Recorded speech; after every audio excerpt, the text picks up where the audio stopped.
겉으로는 나는 우리 여호와 신앙을 믿어요. 찬송을 부릅니다. 그리고 돌아서면 점집에 가는 거예요. 대표적인 사람이 사울 왕이었어요. 자기가 무당들을 내쫓고 자기가 위기에 몰리니까, 자기가 죽게 생겼으니까 무당을 찾아가는, 이와 같은 이스라엘의 상태를 조명하면서 선지자는 말하는 거예요. 내 아비는 아모리 사람이고 내 어미는 헷족속이 틀림이 없어. 내가 이 땅에 하나님의 언약의 메시지를 가지고 들어왔지만 오늘날 내 삶의 방식은 마치 아버지를 아모리 사람으로, 어머니를 헷 사람으로 삼고 하나님 없이 살아가는 이 땅의 백성들과 조금도 다를 바가 없느니라 라는 것입니다.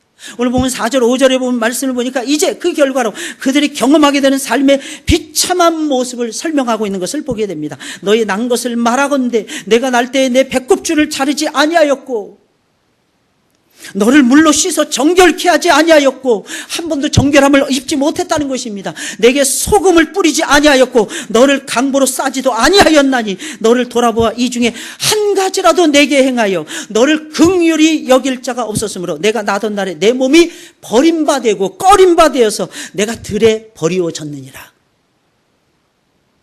이게 선지자의 말이에요. 하나님께 버림을 받으면 피투성이가 됩니다. 때가 되면. 아닌 것 같죠? 아이, 목사님, 제가 지금 너무 평화롭게 살고 있는데 무슨 그런 끔찍한 말씀을 하십니까? 저 은사 목사님 중에 90년대 후반부, 한참 한국이 경제 고도 성장을 하는 90년대 중반 후반부에 사역하시는 목사님, 계속해서 욥기의 말씀을 가지고 환난을 극복하라고 설교하니까 수많은 교회 성도들이 짜증이 난다고. 아, 목사님 왜 맨날 그놈의 설교만 해요? 그놈의 환난 극복 지치지도 않으시냐고. 목사님 명에서 항의하면서 대들었다고 합니다. 그런데 여러분, 얼마 가지 못해서 1997년도 11월에 IMF가 빵 하고 터지고 말았어요. 그때 저는 지금 생각나요. 제가 부목사로 활동하고 있었거든요. 저보고 누가 저한테 다가와서 그러더라고요. 목사님, 임 목사님, 너무 힘드시죠? 왜요? 그랬더니 IMF시니까 얼마나 힘드시겠습니까? 그래서 제가 그랬어요. 나는 별로 못 느끼겠는데. 그랬습니까, 목사님? 저는 옛날에도 5년 전에도 IMF였고 작년에도 IMF였고 올해 IMF 다 같이 만나는데 올해 나는 힘이 나더라고. 그러니까 그분이 눈을 깜빡깜빡 하시더라고요. 여러분, 하나님의 말씀은 항상 정확하지 않나요? 여러분들이 말씀을 결정할 수 있겠습니까? 이 말씀은 좋은 말씀이고 이 말씀은 나쁜 말씀이라고 여러분들 말할 수 있겠습니까? 배를 타고 지나갑니다. 배에 잔뜩 여러분들이 소유한 모든 전 재산이 다 탔다고 생각해 보세요. 그러다가 바울이 만났던 유라굴라 광풍을 만났다고 치자고요. 여러분들, 선장이 말을 합니다. 이 배가 뒤집어지게 생겼으니까 여러분들이 가진 것을 다 버리세요. 버릴 수 있겠습니까? 버릴 수 있겠어요? 다 버립니다. 왜? 목숨보다 소중한 것은 없으니까. 그때 사도 바울이 짠 하고 나타납니다. 걱정하지 마세요. 그대들이 가지고 있는 것을 다 잃어버릴지라도 그대들의 목숨은 한 사람도 다치지 않을 것입니다. 왜? 주께서 어젯밤에 내 곁에 서서 말씀하시고 이 유라굴라라는 큰 광풍을 만나서 죽을 위경에 우리가 빠질지라도 이 가운데 200 몇십 명이 타고 있는 이 사람들 가운데는 단 한 사람도 죽지 아니하리라고 말씀하셨습니다. 그때 사도 바울의 신분이 끌려가는 죄수, 쇠고랑찬 죄수였어요. 우리는 하나님의 말씀을 따라 살아가셔야 됩니다. 말씀을 버리면 이렇게 돼요. 배꼽줄을 잘라줄 사람이 없는 거예요. 세상에 묶여있는 거예요, 배꼽줄이. 물로 씻어야 되는데, 성령의 물로 씻어야 되는데, 말씀의 물로 씻어내야 되는데 말씀과 성령의 물로 씻어줄 사람이 없어요. 단 한 사람도 씻겨주는 사람이 없고 긍휼히 여길 사람이 없는 거예요. 그러면 어떻게 됩니까? 버려져요. 하나님께 버림을 받으면 피투성인 상태에 그대로 놓이게 됩니다. 하나님께 버림을 받으면 아무도 돌보지 않는 상태가 되기에 피투성이의 상태가 될 수밖에 없는 거예요. 하나님께 버림을 받는다는 것이 이렇게 무서운 거예요. 오해하지 마세요. 하나님만 나를 멀리 하시는구나 이렇게 생각하지 마세요. 하나님은 사람을 움직이세요. 하나님은 돈을 움직이세요. 하나님은 세상을 움직이세요. 하나님은 세상의 문화를 움직이세요. 하나님은 인터넷을 움직이세요. 하나님은 사람들의 마음까지도 움직이세요. 사람들의 모든 것을 주장해 가시는 분이 여호와 하나님 저분이시라는 사실을 잊어서는 안 됩니다, 여러분들. 하나님 마음에 안 들면 피투성이 된다니까요. 지금은 평화로다 라고 말할 수 있다니까요. 환란의 모진 비바람이 순식간에 몰려오는데 어찌 감당해낼 수가 있겠습니까, 여러분들. 한순간이라니까, 한순간. 낙엽이 질 때를 보세요. 한순간에 다 떨어져 버립니다, 여러분. 가을비, 늦가을비 한 번만 쏟아 부어지면요, 모든 낙엽들이 싹 없어져요, 여러분들. 그냥 땅에 뒹굴어요. 땅에 그냥 밟힐 뿐이라는 것입니다, 여러분들. 예수님 분명히 말씀하셨어요. 소금이 그 맛을 잃으면 땅에 밟혀서 사람들에게 밟힐 뿐이라 그랬어요. 여러분 이해 안 가시죠? 소금은 우리가 가지고 있는, 우리가 맛보는 소금은 녹아버리고 없어지잖아요, 여러분들. 옛날 소금은 달랐어요. 전부 다 산에서 캐낸 소금이었어요. 바다에서 염전을 만들어가지고 소금을 만들지 않았어요, 여러분들. 바닷물을 증발시켜서 만드는 이 소금물이 없었습니다. 소금이 산에 가서 캐냈어요, 전부 다. 돌하고 같이 섞여야 돼요. 그걸 녹이면 소금이 나오는 거예요. 근데 그 돌덩어리 납니다. 맛을 잃어버립니다. 그 돌이 짠물을 내지 못하면 그냥 돌만 되는 거예요. 돌은 그냥 바닥에 던지는 거예요. 버려지는 거예요. 예수님은 그 말씀을 우리에게 들려주고 계시는 거예요. 놀랍고 신기하죠, 여러분. 우리의 문화와 관습이 너무 다르니까. 오늘날의 사고방식으로는 잘 이해가 안 가니까. 아기가 태어났는데 아기의 배꼽줄을 잘라줄 사람이 없는 거예요. 이 아기 어떻게 살았는 거예요?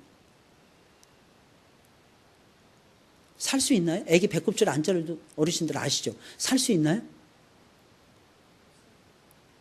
못 삽니다. 물로 씻어서 깨끗하게 해주면 이 아이의 몸속에 균이 들어가요. 못 살아요.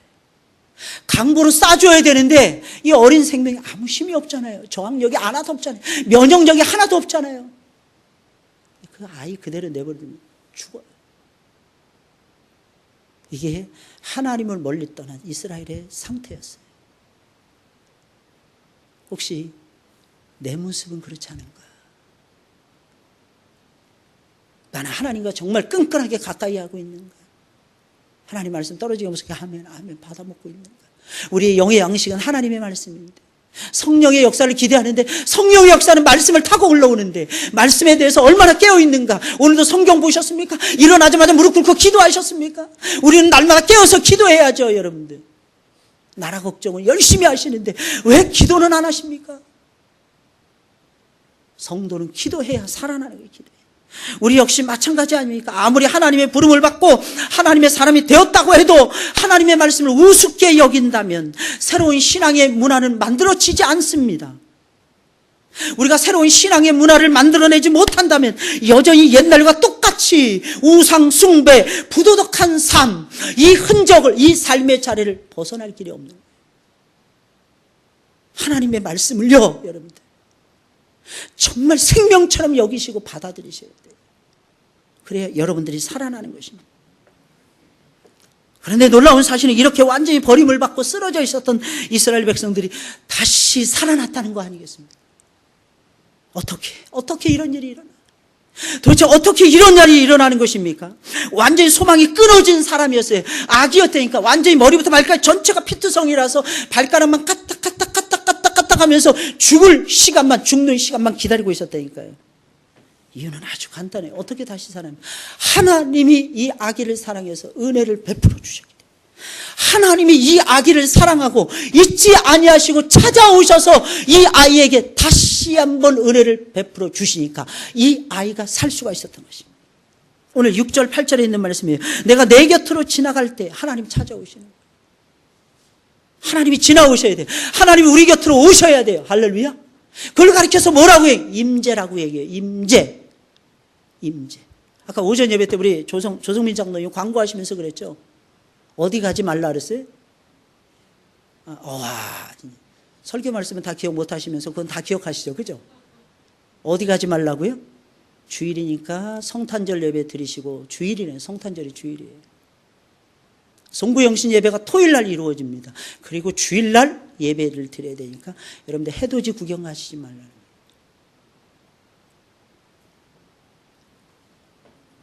참 신기하지 않습니까? 하나님이 우리를 찾아오시는 거예요. 임재. 예배가 왜 소중하냐? 하나님이 임재하시기 때문에 소중해요. 하나님이 내 곁으로 오시는 거예요. 내 곁으로. 내가 피투성이가 되어 발짓하는 것을 보고 내게 이르기를 너는 피투성이라도 살라. 다시 이릅니다. 너는 피투성이라도 살라. 2번 말씀하십니다. 확실히 살아나는 거죠. 내가 너를 들에 풀같이 많게 하였더니 순식간에 자라나는 거야. 다시 한번 생명을 입은 하나님의 생명은요, 한번 불이 붙기 전에 어렵지, 한번 불이 딱 붙어버리면요 엄청나게 막 붙어버립니다. 딱 한 사람이 소중한 거예요. 내가 손들겠습니다. 내가 하겠습니다. 내가 감당해내겠습니다. 이런 사람 한 사람만 있으면 하나님의 역사는 이루어진다니까요, 여러분들. 하나님은 한 아기를 살리는 거예요. 이 한 아기를 살리면서 이스라엘 민족 전체를 살리고 싶어 하시는 거예요. 이게 하나님의 꿈이었어요. 하나님 아버지가 가지고 계셨던 비전이었어요. 위대한 비전. 그래서 예수님을 우리의 가운데 보내주셨잖아요. 예수님도 피투성이로 오셨잖아요, 여러분들. 피 흔적 그대로 가지고 오셨잖아요, 여러분. 적신으로 오셨잖아요. 거대한 어른이 되어서 예수님이 나타나면 아무도 예수님의 말을 안 들을 것 같으니까 가장 연약하고 가장 낮고 가장 비참한 모습으로 예수 그리스도께서는 이 땅에 내려오셨다는 것입니다. 내가 이렇게 연약한 모습으로 왔느니라. 너희 연약하다고 말하지, 너희 못한다고 말하지, 너희 견딜 수 없다고 말하지, 너희 힘들다고 말하지. 나는 하늘 보좌를 포기하고 하늘에서 이렇게 내려왔느니라. 우리 주님은 우리에게 그러면서 말씀하시는 거예요. 엄청나게 번성하게, 내가 크게 자라고 심히 아름다우며 유방이 뚜렷하고 내 머리털이 자랐으나 내가 오히려 벌거벗은 적신이더라. 아주 오래전이었는데 우리 교회 집사님이 아이에게 성경 쓰기를 매주마다 성경 쓰기를 시키는 거예요. 엄마가 교회를 찾아온 거예요. 뭐 화를 내면서. 왜 이렇게 애가 쓰는 말씀이 이 말씀이었거든요. 아니, 어린애가 유방이 나오는 말씀을 어떻게 쓰냐고. 이 선생님은 일단 단순하게 이 아이가 하나님 말씀에 하나님이 살려주신다는 것을 깨우치기 위해서 쓰다 보니까 순서대로 이 말씀을 쓰게 한 거예요.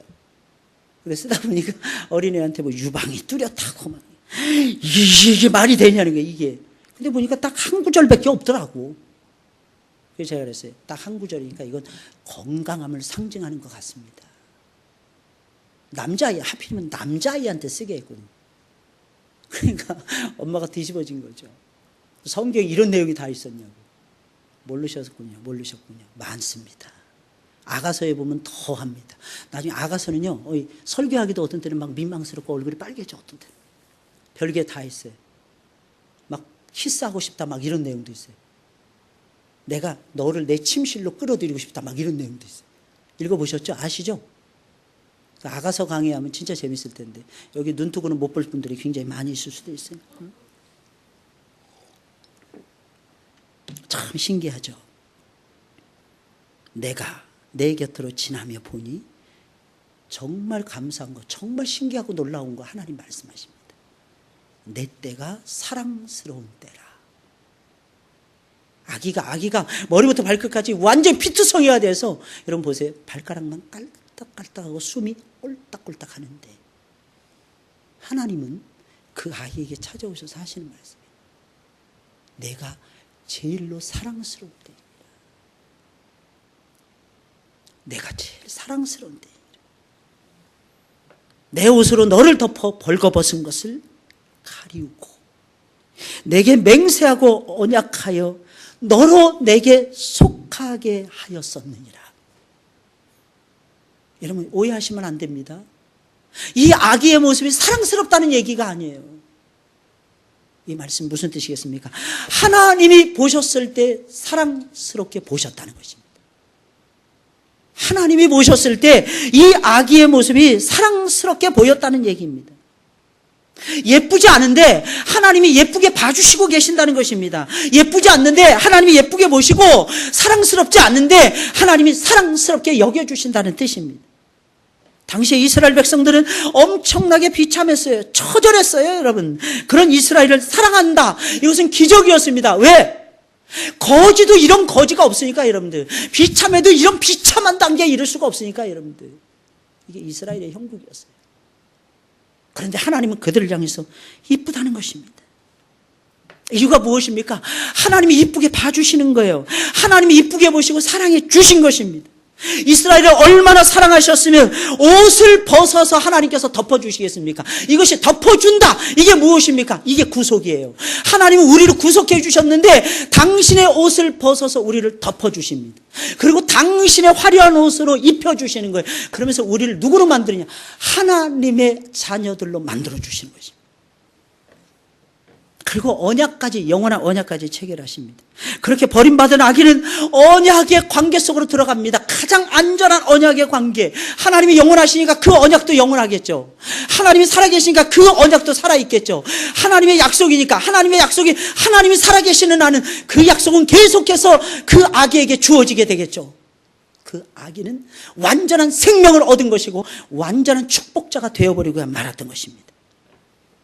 이것은 사랑하는 여러분, 우리들도 마찬가지. 우리도 하나님을 전혀 모르던 이방인들이었는데 하나님의 은혜로 하나님이 다가오셨어요. 어느 날 그분이 나에게 찾아오신 거예요. 그러더니 그분이 나를 예쁘게 보시는 거예요. 그때부터 판세가 역전이 되는 거예요. 하나님은 역전의 명수거든, 반전의 명수거든. 그 초라해서 버림받고 숨이 꼴딱꼴딱하는 그 아기의 상태의 비참한 모습을 우리가 하고 있는데 주께서는 우리에게 숨을 불어넣어 주시는, 회복시켜 주시는 거예요. 그리고 어느 날 갑자기 말씀하십니다. 일어나라, 빛을 발하라. 이는 내 빛이, 여호와의 빛이 내게 임하였고 여호와의 영광이 내게 임하였느니라. 그러면서 하나님이 살려주시는 거예요. 회복의 놀라우신 역사입니다. 하나님의 사랑의 대상으로 삼아주신 거예요. 이것이 은혜가 아니면 무엇이 은혜겠습니까? 하나님은 여러분들의 영혼을 살려주신다. 무조건적인 하나님의 은혜인 거죠. 그러니 제발 다시 살아나기를 주의 이름으로 축원을 드립니다. 하나님과 동행하세요. 하나님과 함께 하세요. 하나님의 사랑을 마음껏 받기를 주의 이름으로 축원을 드립니다. 더 놀라운 사실은 하나님의 은혜를 받고 다시 살아나면 엄청난 축복을 부어주신다는 거예요. 엄감생심, 우리와 같은 죄인들이, 우리와 같이 비천한 자들이 주님의 신부가 될 뿐만 아니라 엄청나게 많은 축복을 받는다는 것입니다. 9절부터 14절까지의 말씀이에요. 한번 다 같이 한번 읽어볼까요? 9절부터 14절까지 시작.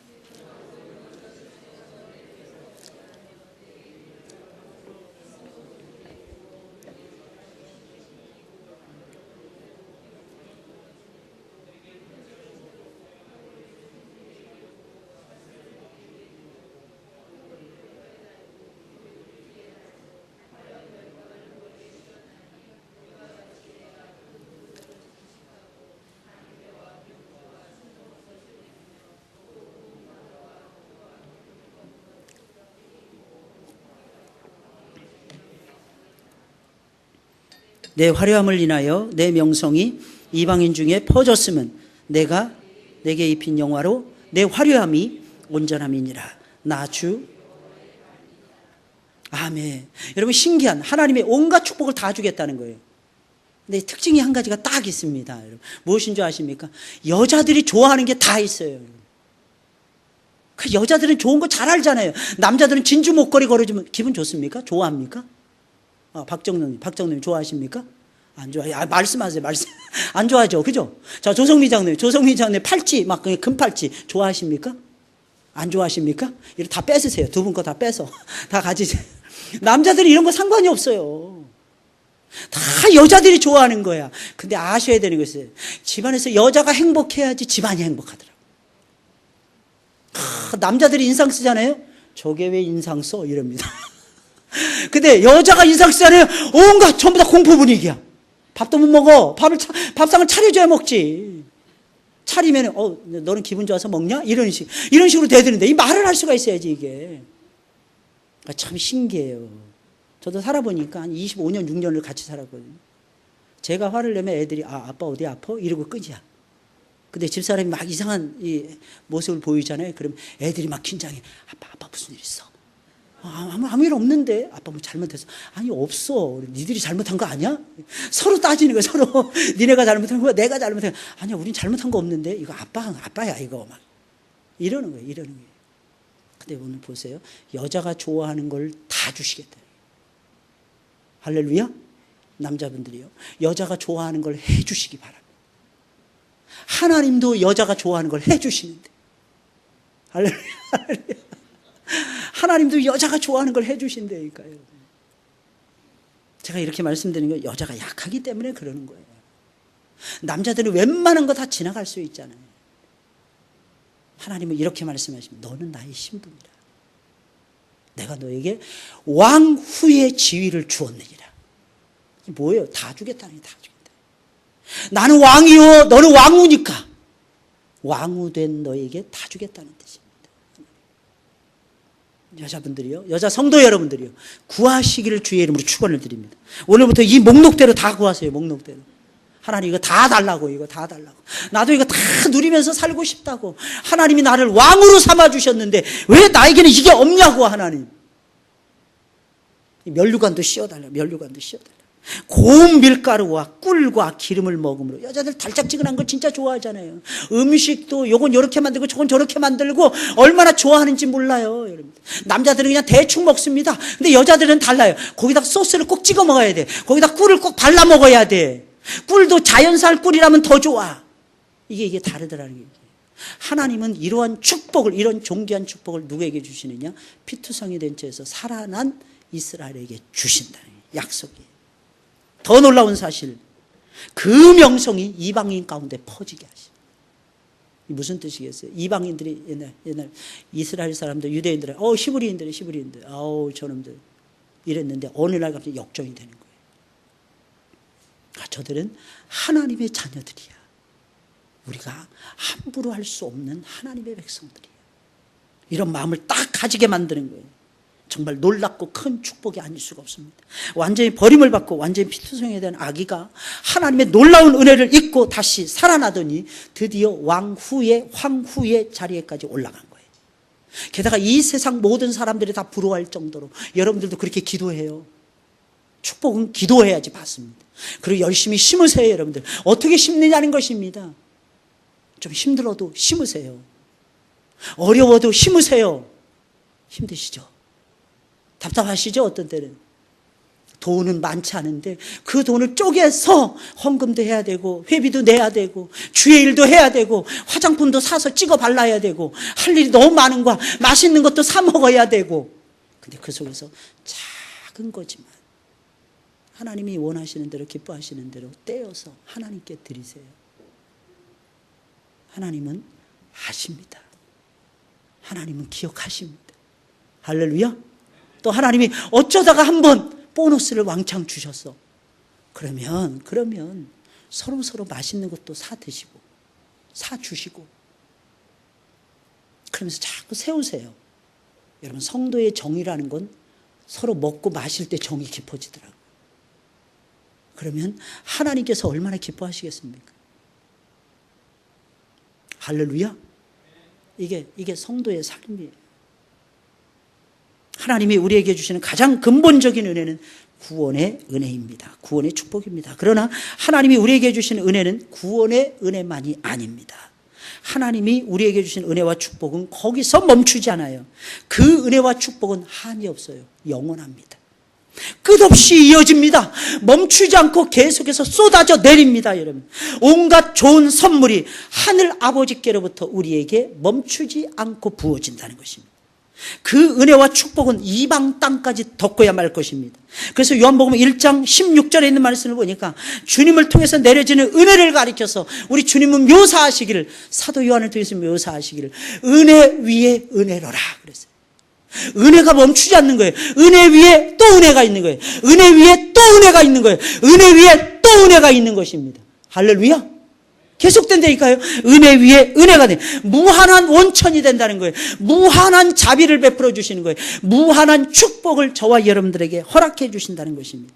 왜? 주님 안에 무한대의 축복이 담겨져 있기 때문에 그런 것입니다. 이 축복을 제발 우리가 누려야죠. 우리가 누리면서 살아가야죠. 은혜 위에 은혜를 누리시길 주의 이름으로 축원을 드립니다. 할렐루야. 피투성이에서 은혜로 바뀌는 거예요.